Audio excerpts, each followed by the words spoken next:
Welcome friends, मैं रुद्रेश शुक्ला आपका बहुत बहुत स्वागत करता हूं अपने यूट्यूब चैनल में।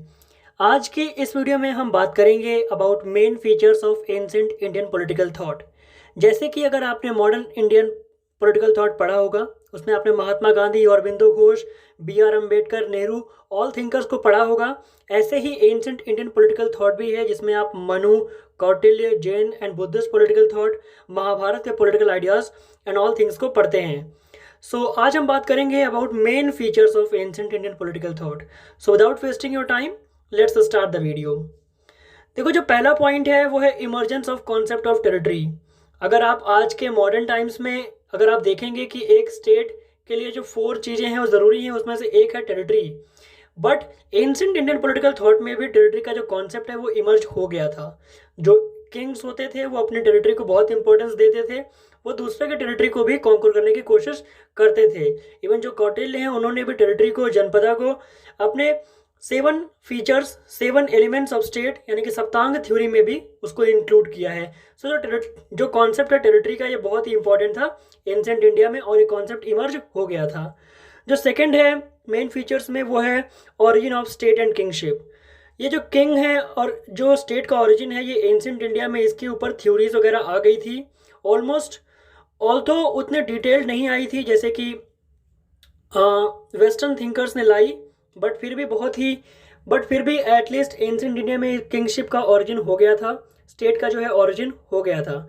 जैसे कि social contract and all theories जो हॉब्स, लॉक, रूसो लेकर के आते हैं, वो एंशिएंट इंडिया में प्रेवलेंट थी। ये है origin of state and kingship, जिसमें divine origin, contractual, semi contractual Kautilya का, डिवाइन ओरिजिन मनु का and all those theories ancient India में थी। जो तीसरा फीचर है वो है everything was in the control of dharma. अगर आप देखेंगे तो एंशिएंट इंडियन पॉलिटिकल थॉट में जो धर्म है ये बहुत ही इंपॉर्टेंट था। धर्म ही सुप्रीम था। इवन जो रूलर होते थे वो भी सब्जेक्ट होते थे धर्म के। जो फोर्थ फीचर है वो है that there was a limitation on the state and king. Even जो स्टेट और किंग है उनके ऊपर भी लिमिटेशन होता था। जैसे अगर हम बात करें तो जो हॉब्स का किंग है वो एब्सोल्यूट है, उसके ऊपर कोई लिमिटेशन नहीं है। बट एंशिएंट इंडिया में ऐसा नहीं था। जो किंग है वो भी धर्म के अंदर था, वो भी पीपल का वेलफेयर करने के लिए बाध्य था, उसको पीपल का वेलफेयर करना ही था। तो जो स्टेट है वो किंग, और जो स्टेट है और किंग है ये दोनों एब्सोल्यूट नहीं थे। एब्सोल्यूट थे तब भी इनके ऊपर कुछ लिमिटेशंस थी। जो फिफ्थ फीचर है वो है कंजर्वेटिव का। जो एंशिएंट इंडियन पॉलिटिकल थॉट है वो कंजर्वेटिव इन नेचर है। अगर आप देखें तो कई सारे जो किंग हुए वो अपर वर्णा को कंजर्व करते थे, वो ब्राह्मणिकल जो सुप्रीमेसी है उसको कंजर्व करते थे। और हमारे जो एंशिएंट इंडियन पॉलिटिकल थॉट है इसमें बहुत सारे प्रेजुडाइसेस, इसमें बहुत सारे सुपरस्टिशंस में बिलीव करते थे, बहुत सारी इसमें अंतर्निहित कुछ खामियां थी, कुछ कमियां थी। जो सिक्स्थ फीचर है वो है सप्तांग थ्योरी ऑफ स्टेट। जैसे कि मॉडर्न टाइम्स में 4 एलिमेंट्स रिक्वायर्ड हैं टू बी आ स्टेट, ऐसे ही saptanga theory of the state Manu, Kautilya दोनों ने दे रखी थी इन एंशिएंट इंडिया, जिसमें वो बात करते हैं कि जो एक स्टेट है वो किन 7 एलिमेंट से मिलकर बनेगा। I think you know all this 7 elements, so we will not go get into it. Next feature है that is influence of ethics. जो एंशिएंट इंडियन पॉलिटिकल थॉट है ये एथिक्स से गाइड होता था। यहाँ पर कोई बहुत ही ज़्यादा डिटेल्ड लॉ नहीं लिखे होते थे, बस हमें ये पता होता था कि क्या सही है क्या गलत है। जो सही है उसी के बेसिस पर लॉ दिया जाएगा। और एक मोरालिटी थी जो पूरे सोसाइटी में फैली हुई थी। जो एथिक्स का जो डोमिनेंस है वो बहुत ही ज़्यादा था एंशिएंट इंडिया में। Like equality, justice, social harmony, इन सब प्रिंसिपल्स पे बहुत ज़्यादा बिलीव होता था। जो 8th फीचर है वो है that the government in control of upper varnas. अगर हम देखें तो जो ब्राह्मणिज्म है इसका बहुत ज़्यादा डोमिनेंस था एंशिएंट इंडियन पॉलिटिकल थॉट में।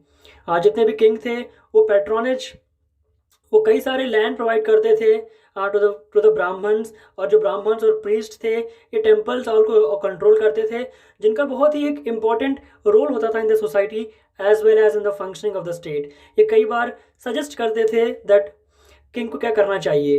जो गवर्नमेंट थी वो अपर वर्णा के द्वारा ही कंट्रोल की जाती थी।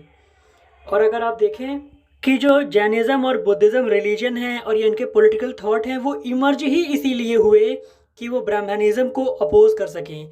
जो ब्राह्मणिज्म फैला हुआ है उसको थोड़ा सा वो रोकें, क्योंकि बहुत सारे लोग जो थे वो ब्राह्मणिज्म की वजह से सोसाइटी से एक्सक्लूडेड थे, वो बाहर थे सोसाइटी के, शूद्रास, और कई लोगों को फोर वर्णास में भी रहने का स्टेटस नहीं मिलता था, जो लोग जंगल में रहते थे उन लोगों को।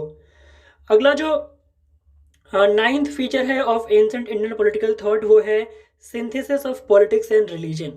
अगर आप एंसेंट इंडियन पॉलिटिकल थॉट देखेंगे तो वहाँ पर आपको रिलीजन और पॉलिटिक्स एक साथ देखने को मिलेगा, वहाँ पर रिलीजन और पॉलिटिक्स सेपरेटेड नहीं है। There was amalgam of politics and religion in the functioning of state. जो स्टेट फंक्शन करता था उस पर बहुत ज़्यादा कंट्रोल होता था रिलीजन का। सो पॉलिटिक्स एंड रिलीजन ये एंसेंट इंडियन पॉलिटिकल थॉट में मिक्स थे। जो 10th फीचर है वो है मोरल अपहोल्डर का, दैट जो स्टेट है वो एक मोरल अपहोल्डर था। जैसे कि आपको पता होगा कि जो धर्म था उसके अंदर सिर्फ सब्जेक्ट्स नहीं आते थे, सिर्फ सिटीजन्स नहीं आते थे, इवन जो किंग है वो भी धर्म से बाउंड था। सो जो किंग है उसकी भी ये ड्यूटी थी कि वो भी बहुत अच्छे से रहेगा, जिससे कि वो सोसाइटी में मोरल को अपहोल्ड कर सके। नेक्स्ट है 11th function, that is welfare state. अगर आप देखें तो एंशिएंट इंडिया में जो स्टेट है वो almost all dimensions of society को कवर करता है। अगर एक आदमी कुछ भी काम करता है तो उसका जो एक्शन है वो स्टेट कंट्रोल करता है और वो पीपल का वेलफेयर देखता है। कौटिल्य ने इसके लिए एक टर्म भी दिया था योगक्षेमा, जिसका मतलब होता है वेलफेयर स्टेट। जो स्टेट होगा वो अपने सिटीजन्स को सारी नेसेसिटी को प्रोवाइड करेगा। जो 12th फंक्शन है, जो 12th फीचर है of ancient Indian political thought वो है पॉजिटिव डिस्क्रिमिनेटर का।